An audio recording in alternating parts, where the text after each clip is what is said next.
지난 21대 총선. 세월호 참사 유가족에 대한 막말로 큰 충격을 준 당시 미래통합당 차명진 후보. 동성애에 대한 태도도 다르지 않았습니다. 강압에 의한 동성애는 처벌하는 법안을 제출했어요. 그러면 합의에 의한 동성애는 그럼 처벌 안 한다는 거예요? 그리고 아까도 얘기했는데 뭐 차별금지법은 동성애 옹호가 아니다. 그거를 금지하지 말자. 그거를 처벌하지 말자는 얘기는 결국엔 뭐예요? 인종차별도 말고 동성애도 차별하지 말자. 이게 아닙니까? 차명진 후보를 포함한 당시 미래통합당 부천 지역 후보들은 아예 이런 공약까지 함께 발표했습니다. 동성애를 옹호하거나 조장하는 법률이나 조례를 폐기 혹은 개정토록 하여 우리 사회가 동성애를 당연한 것으로 받아들이는 풍토를 빠지지 않도록 막겠습니다. 5.18 망언으로 악명을 떨친 김술래 이종명 전 의원은 동성애 관련 이슈에도 집중했습니다. 당시 이종명 의원은 여성가족부 장관 후보자에 대한 인사청문회에서 황당한 질문을 던졌습니다. 홍대에서 열렸던 키오 축제에도 참여하셨고 동성애 처벌 관련된 군형법 폐지 개정안도 이렇게 발의를 하셨습니다.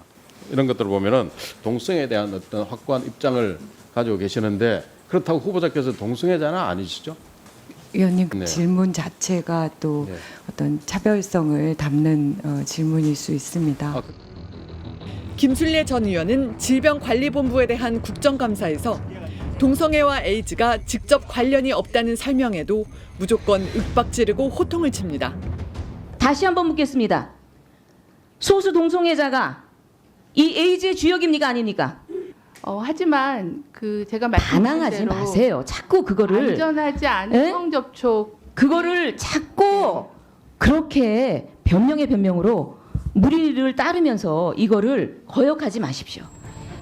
성소수자를 겨냥해 아무렇게나 던진 막말 같지만 실은 정치적 셈법이 깔려 있습니다. 굉장히 계산된 발언인 거죠. 내가 이런 발언을 하면은 적어도 극우 세력, 보수 세력, 극우 보수 세력들한테는 이 사람은 오히려 나를 대변하는 사람이겠구나라면서 표를 줄 거라는 그런 계산인 것이고. 특히 선거 때만 되면 혐오 발언의 수위는 더욱 높아집니다. 그래 청소년이 60%가 동성애를 통해서 에이즈 환자가 발생되는 겁니다. 동성애 문제 때문에 에이즈가 많이 나타나고 그로 인해서 이 청소년 미래 세대가 죽는다면 이건 나라의 재앙입니다. 저는 딸이 둘이 있습니다. 그런데 제 딸이 시집 가는데 신랑 입장하는데 여자가 들어오면은 저는 기절할 것 같아요. 국가인권위에서 누가 공개적으로 혐오 표현의 대상이 됐나 조사했는데 성소수자가 가장 많았습니다. 특히 기독교계 정당들은 동성애 반대를 공약으로 전면에 내세웠습니다.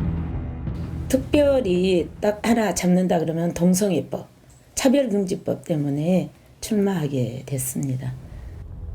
인권단체의 항의에도 선관위는 딱히 방법이 없다는 입장입니다.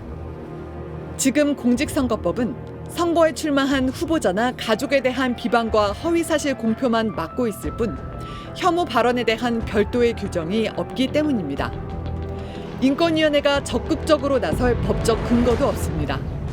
장애인에 대한 정치인의 혐오 표현은 장애인 차별금지법에서 규정하고 있는 괴롭힘 조항에 따라서 규제가 될 수 있습니다.